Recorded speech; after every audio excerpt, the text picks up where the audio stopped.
Hello. It has certainly been a while. Life has kept me busy, and unfortunately, I lack the foresight to manage my time well.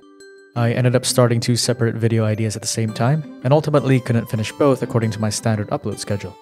In any case, I managed to finish Rescue Team DX first, so here we go. We are jumping right back into the wonderful world of Pokemon Mystery Dungeon.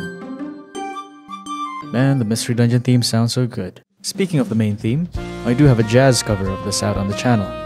If you have time, I would appreciate it if you could check it out. So, this game is a 2020 Switch remake of the original Game Boy Red and Blue Mystery Dungeon games, released back in 2005 for Japan and 2006 for the rest of the world. I played the original game when I was in middle school and finished a good chunk of the game, I think, with the exception of the challenge dungeons. Those dungeons were a bit too hard for my teenager self. But that brings us to an important part of the video. Our goals and aspirations for life. Not really, just for this video. Rescue Team DX features the main menu icons, and all of them can be unlocked by reaching certain milestones in the game. There are 18 of them, and 5 of them are unlocked by simply going through the main story. Our principal main goal of the video is to simply unlock all the icons. Once we get to the post-game territories though, they do ramp up quite a bit in difficulty. If I were to list all 18 dungeons and milestones that we have to clear, it would be quite overwhelming. So I have it broken down to 6 main objectives.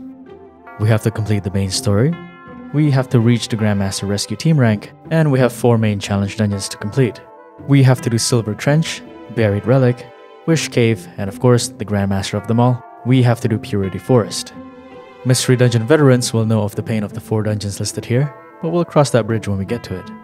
I won't be going much into the details of the main story like my recap videos on Explorers of Sky and Super Mystery Dungeon, but hopefully I'll still do this game's story justice. We have got the usual quiz to determine our inner Pokemon. I answered all the questions truthfully and honestly, and appreciated the praise the game gave me, just not so much the Pokemon choice.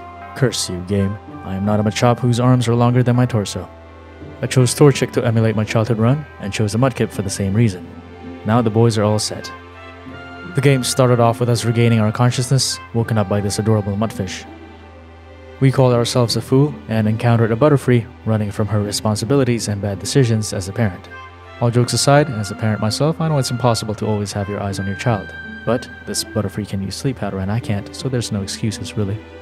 Over at Tiny Woods, we went through the usual tutorial shenanigans, saved the Caterpie, and presented it back to the Butterfree. We also learned through all of this that the world is currently facing a drove of natural disasters. Mudkip took us to a strangely nice house for the area and proposed that we form a rescue team. I meant to refuse here, but fat-fingered my way to accepting. I didn't really put much thought into the team's name, and we got these cute scarves. The next day, we were ready to go on rescue missions, but nothing really came in the mail. I reckon this feeling is quite similar to when you put your services on Fiverr with much enthusiasm and get no requests for weeks, so you decided to give up and start a YouTube channel instead. Fortunately for our rescuers here, Pelipper swung by and dropped off a mission. Something about a Magnemite needing help. Thunderwave Cave was another tutorial dungeon, so we cleared it in a breeze.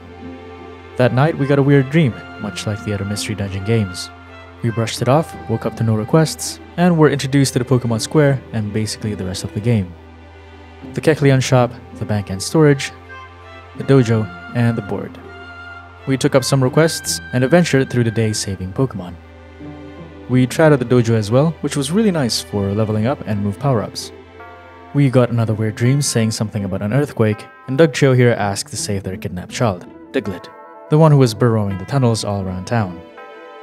Mount Steel would probably be the first actual feel of a dungeon in the game, with this dungeon running longer than the previous ones and having a boss waiting for us at the end, the Skarmory here. We beat the Skarmory and rescued the cute Diglett with the help of the Magnemites from earlier. I can't remember if this scene was done differently compared to the original, but this incident was the source of the old Diglett has feet meme. At night, the dreams became clearer, and we pondered for a bit about whether we want to turn back into a human. We went into Pokemon Square and learned about the camps for future recruits, conveniently having this Magnemite request to join our team. 2 top teams came to parade around the town and gave us further motivation to work harder. But of course, a sinister figure could be shown spying on them. We were taught about the gummy system to power up our team and went off to the dojo to train. Team Meanies came in the next day and nabbed all of our requests, marking their first appearance in the game. Thankfully, Pelipper came in clutch again with more missions. At the end of the day, we ranked up to the rookie rank. We sure are far from Grandmaster rank. We would need about 99,500 more points. Caterpie came back the next morning. We all remember this guy. He asked for some help, but Team Meanie ran off to claim the request first. I don't quite remember when we reached normal rank since it wasn't recorded, but during the hour we also managed to reach bronze rank. After putting off Caterpie's requests for a good while, we finally headed off to Sinister Woods to rescue the Metapod. We reached the end, only to find Team Meanies lying in wait to ambush us. We had quite the numerical advantage by the end of the dungeon, so this boss fight wasn't too difficult. The team rescued the Metapod and had these two bug types reunite. A Jumpluff came by the next day, marking the beginning of a new story mission. It seemed Shiftry from the Pokemon Square tried to rescue the missing Jumpluff but hadn't returned, so we took up the mantle and decided to investigate. Before going on the story mission though, we stacked some more requests and earned the silver rank. At the entrance of the Silent Chasm, our partner tried to weasel his way out of the scary mission, but we ignored his incompetence and soldiered on. He wasn't wrong though, Silent Chasm was pretty tough. But as you can see from our levels, we probably grinded enough before tackling this dungeon. We found the missing Jumpluff at the end, who was doing fine actually. Shiftry, on the other hand, could be having a better day. He told us to stay away, only to be trapped by the Zapdos who came out of nowhere. This yellow birdie wasn't looking too happy and whisked away with a Shiftry after issuing a challenge. At the base, Alakazam and his posse happened to overhear our discussion with the Jumpluffs. They were all, "Oh, you guys are too weak to challenge Zapdos, young whippersnappers. Let us, the fully evolved, menacing, mean-looking, big dingle Pokemon, take care of the legendary bird and save Shiftry." We eventually argued our way in the rescue and agreed to journey separately from Alakazam's team. We didn't go to Mount Thunder directly though. We did more rescues and at one point encountered the shiny Ampharos. Couldn't recruit it sadly. We would definitely need the friend bow and inviting orb to actually have an inkling of a chance. Off to Mount Thunder we go. We slowly went up the mountain, gathering more and more team members by the floor. By the time we reached Zapdos, we had a good chunk of Pokemon acting as meat shields, helpful companions. Look, I'm not totally heartless. I used my precious survivor seeds to bring them back to life. The Zapdos went down due to our sheer tactical prowess, but seemed to want to fight further. That was right up until Alakazam's team showed up. He just kinda left the Shiftry thereafter. Alakazam quickly deduced our true human nature and advised us to go see Xatu. The scene then ended with Alakazam's cryptic thought, a tried and true method of creating tension. We went immediately to the Great Canyon dungeon to reach Xatu, only to find the bird staring off into the sunset, menacingly. What's the right thing to do? Fiddle his, feathers, of course. We finally spoke and said that he stares at the sun all day, unblinking. He's pretty psychotic if you ask me. Xatu stated that the calamities in nature and our true form as a human is inseparably tied, and that the unthinkable would be happening soon. Gengar, of course, was nearby to conveniently eavesdrop. Back at the square, we asked Wishcash about the tale of a human who was cursed by a Ninetales, all for his misdeed of abandoning his Gardevoir partner. The human would then be cursed to be reborn as a Pokemon. So yeah, things weren't looking too good, and we could very well be the human in the fairy tale. Our partner believes in us though, so we appreciate you, little fella. The usual dream came back, and Gardevoir's form became clear. The psychic type said that it had met us before, but disappeared before being able to say anything more.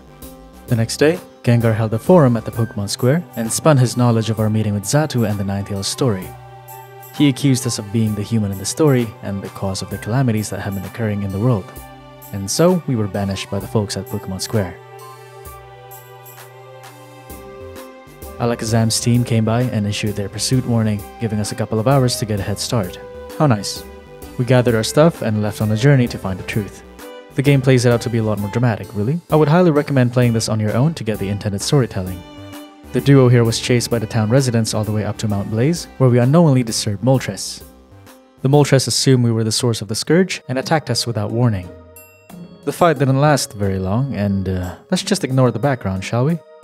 We promised to investigate the calamities, and Moltres seemed to be alright with it, displaying a rather fiery response. Apparently, that was just the bird preparing to take off. With Moltres' approval, we kept moving forward. Frosty Forest was next, and you can pretty much guess who will be the next boss. That's right, it's Mewtwo. Just kidding, it's Articuno.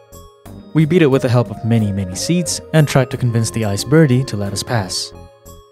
The Articuno couldn't be beaten by facts and logic and resorted to violence, but thankfully this Absol was nice enough to defend us.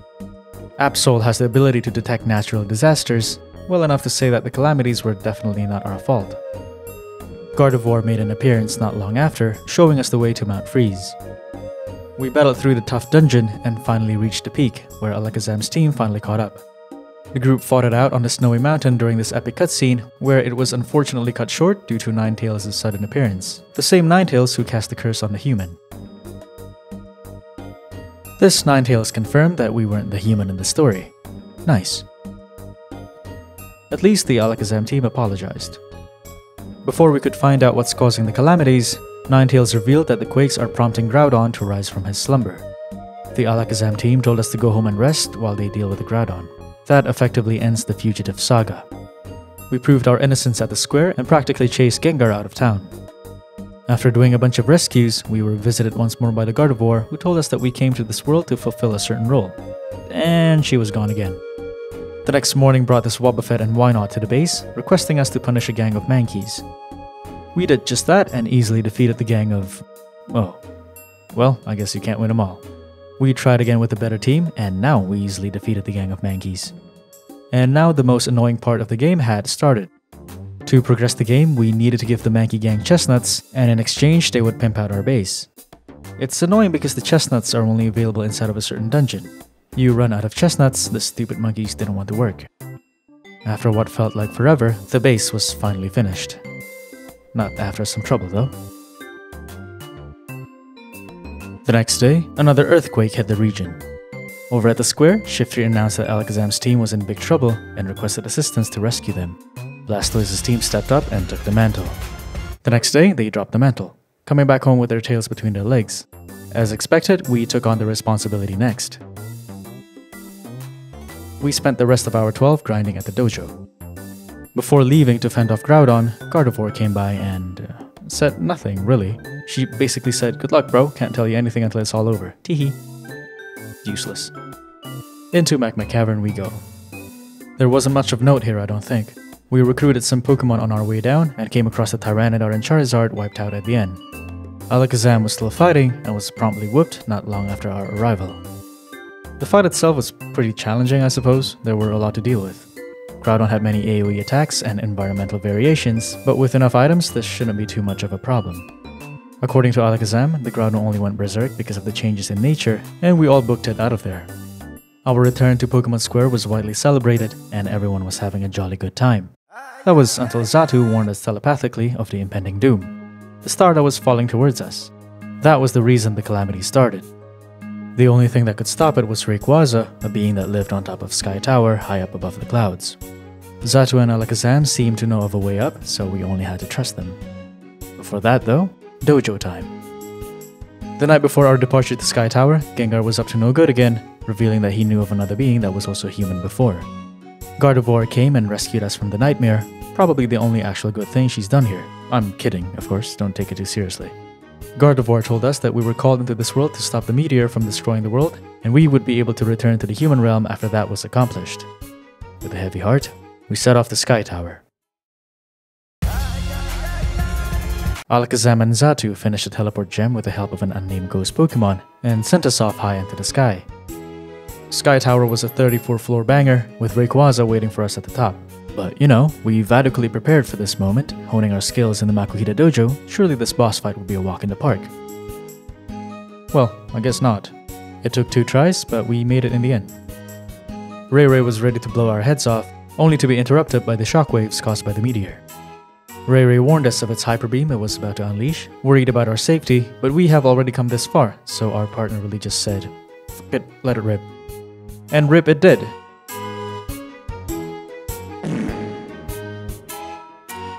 The meteor was stopped and we seemingly arrived in heaven. Gengar came and dragged us somewhere, claiming to have lost his way. We came to on top of the Great Canyon, with everyone eagerly awaiting our awakening. We've won peace, but it was time to go. Much like the other games in the series, it was time for our character to speak. And much like the other games, this part was incredibly emotionally charged as well. I wish I can take the time to describe how I felt during this scene, both when I was playing it and now as I'm writing the script, but it's for you to experience yourself. And for the ones that did, I'm sure you know how it felt. I glossed over many things for brevity's sake, but the game did a great job setting up the atmosphere until this moment. The credits rolled after that scene, marking the end of the main game. Realizing our friend was truly heartbroken, we wished to come back. And come back we did. Happy days. Speaking of which, like I said before, the completion of the main game only netted us 5 of the main menu icons. There was still work to do, the calamities left a lot to be desired. But in lighter news, we could now evolve, and we went straight for it. As much as I would have liked to keep our starters in their base form and keep the scarves, we have a lot to do with the challenge dungeons and we need the better moves. Somewhere around hour 17, we came across the Munchlax cutscene, and of course it was when we didn't have any apples. At the end of the 18th hour, we ranked up to Platinum. I guess our rank up to Gold was unrecorded, but it doesn't really matter at this point. The road to Grandmaster was still incredibly long. We spent the next good chunk of hours doing rescues and recruiting Articuno, Zapdos, and Moltres, and attempted to recruit Ray Ray, but that didn't go so well. So we gave up on Rayquaza and finally headed for the first post-game mission, the Smeargle rescue. Smeargle was waiting deep in the Howling Forest, and upon his rescue, we were able to customize our base's flag. This Mankey/Primate face was interesting, so we settled with that. Beautiful. We headed back for the second round with Groudon next, and was able to recruit the Landmass Legendary after defeating it one more time. At the end of hour 27, we ranked up to Diamond rank. At hour 28, we headed down to Stormy Sea and battled its water counterpart, engaging the Big Dolphin in a long battle. After defeating it in mortal combat, we gained its respect and admiration. Kyogre joined the team, only to rot in the camp somewhere. After doing a myriad of rescues and jobs, we had a nice chunk of cash, so we blew it all on camps. Even then, we still needed 32,000 more Poke to complete the camps.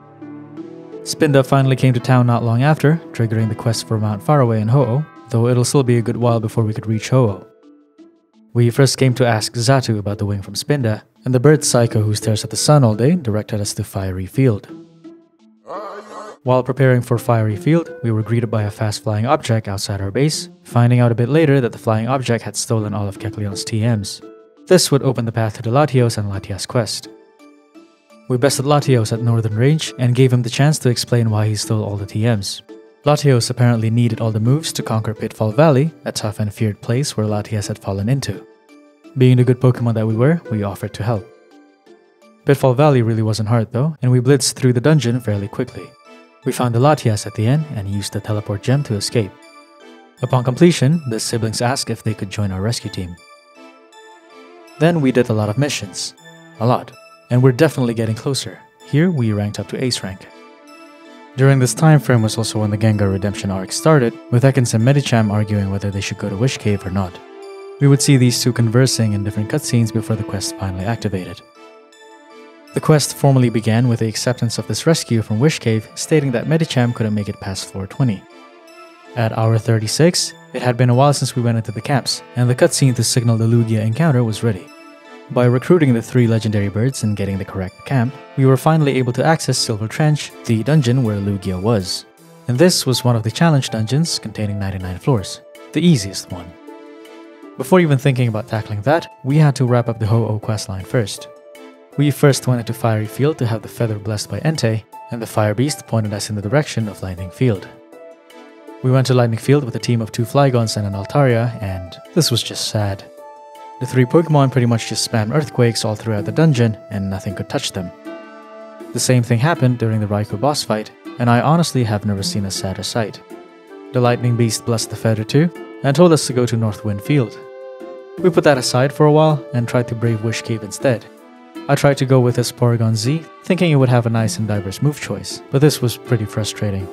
I was very optimistic, thinking it was amazing to have Nasty Plot to start with, but Porygon Z's early moves were incredibly hard to hit with. So we gave up on the sucker and moved on to Charizard, which I didn't get good RNG with.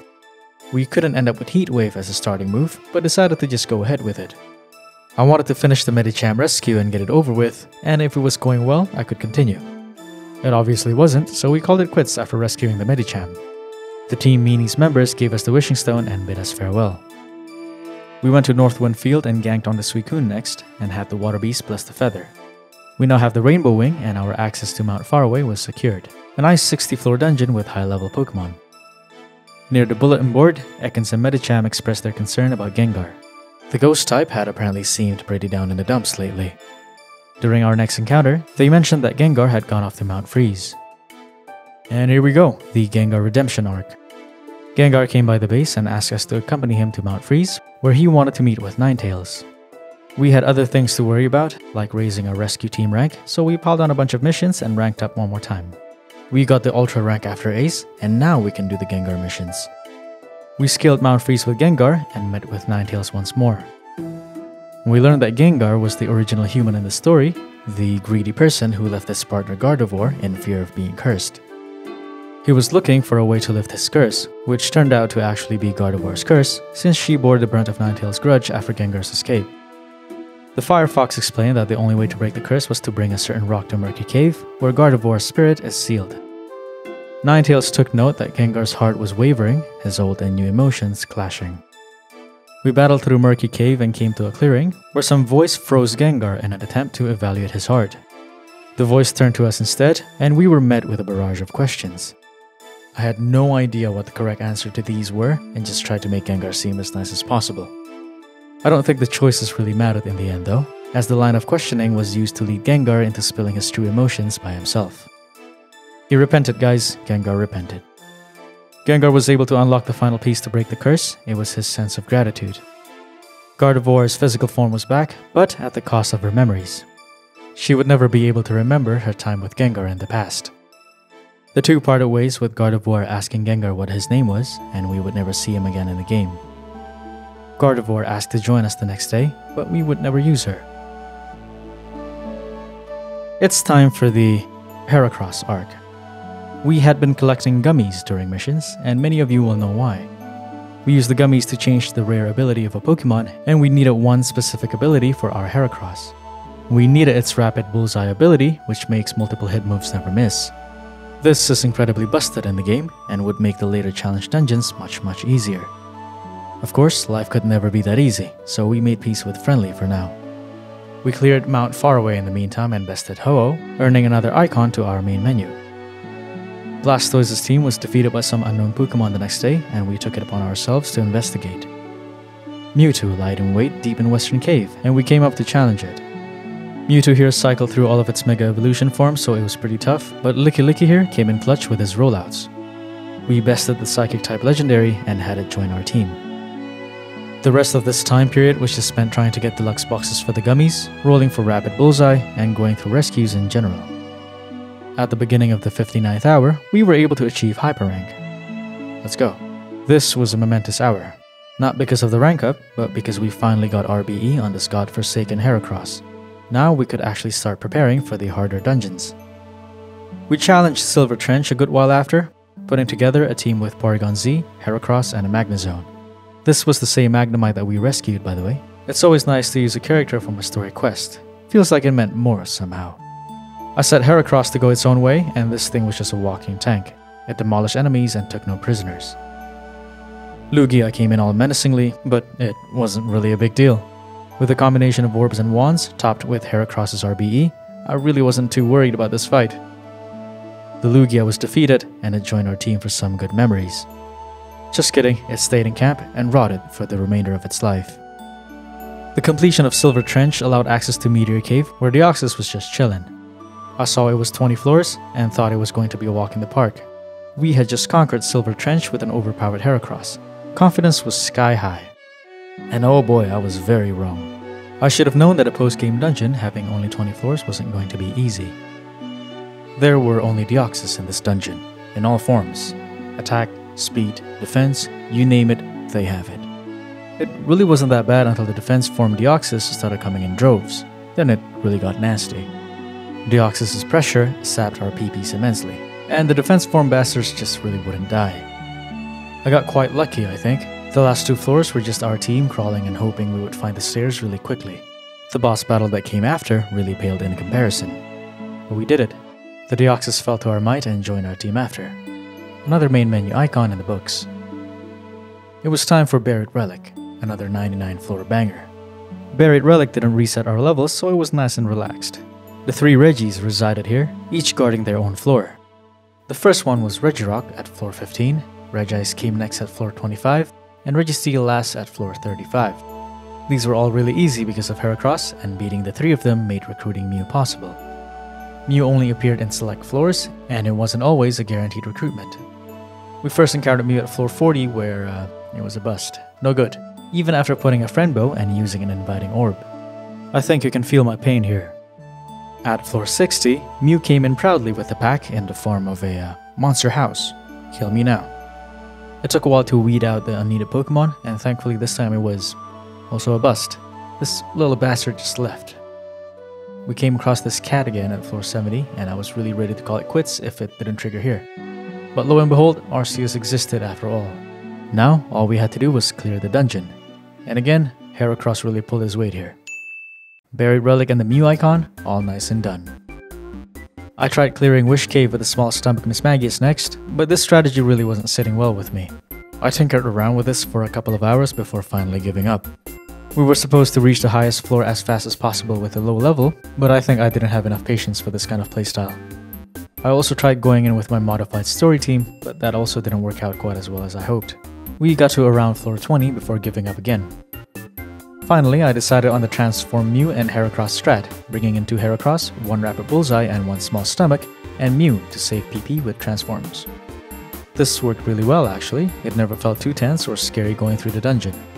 It only got a bit nervy around floor 60 to 70 where we were running out of ethers and elixirs, but eventually we found more and just booked it. It was a genuinely calm run. We reached floor 99 with a lot of recruits and plenty of items.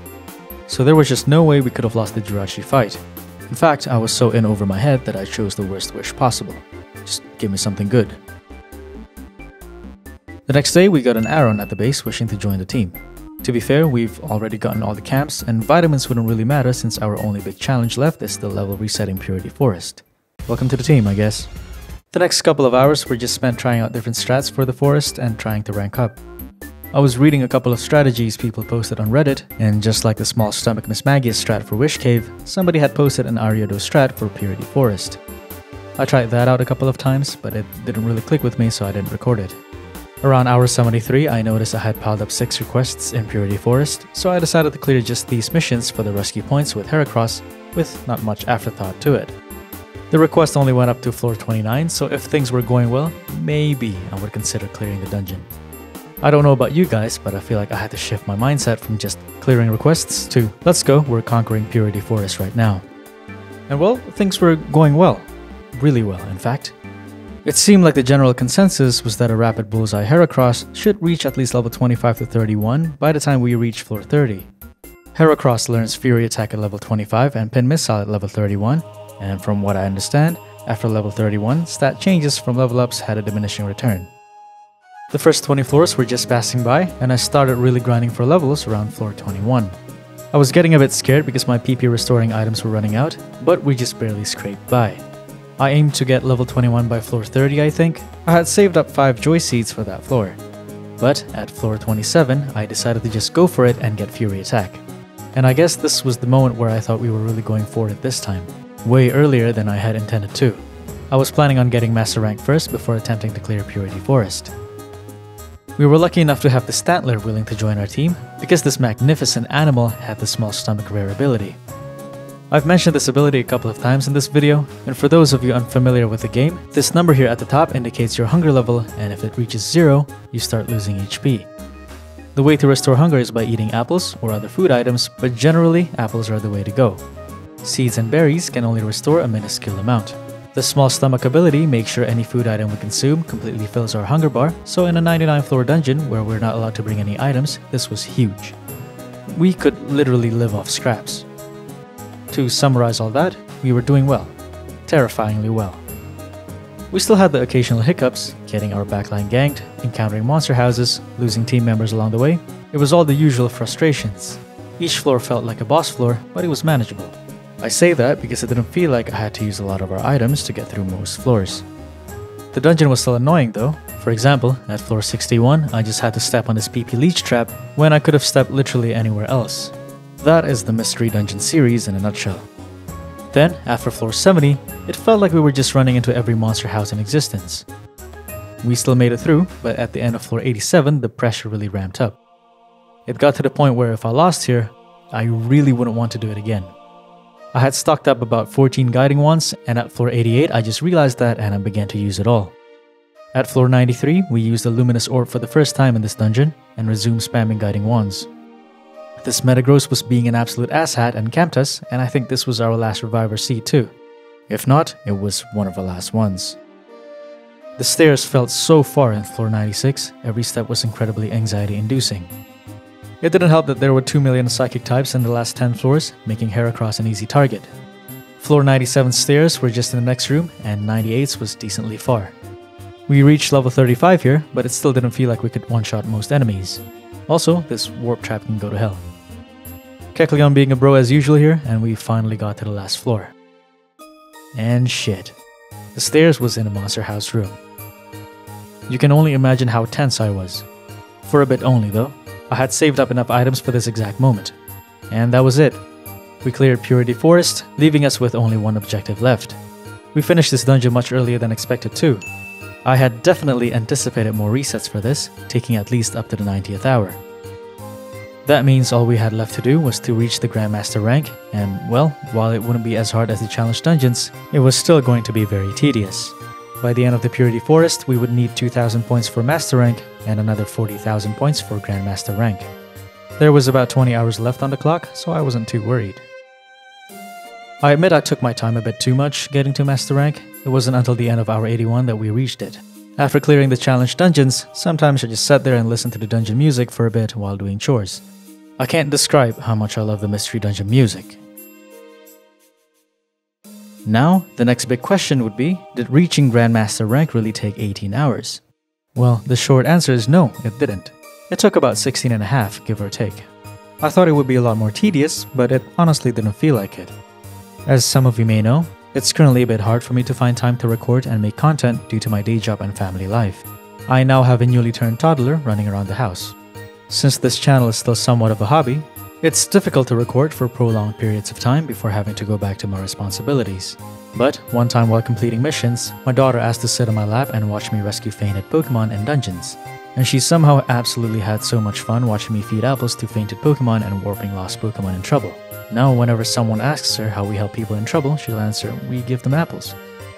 You know, it's sometimes hard for me to justify continuing the channel and posting videos. The effort and time put in making content sometimes don't really match the expected returns, but if it weren't for you guys who stuck around, I wouldn't have had that bit of interaction with my daughter over my favorite game franchise.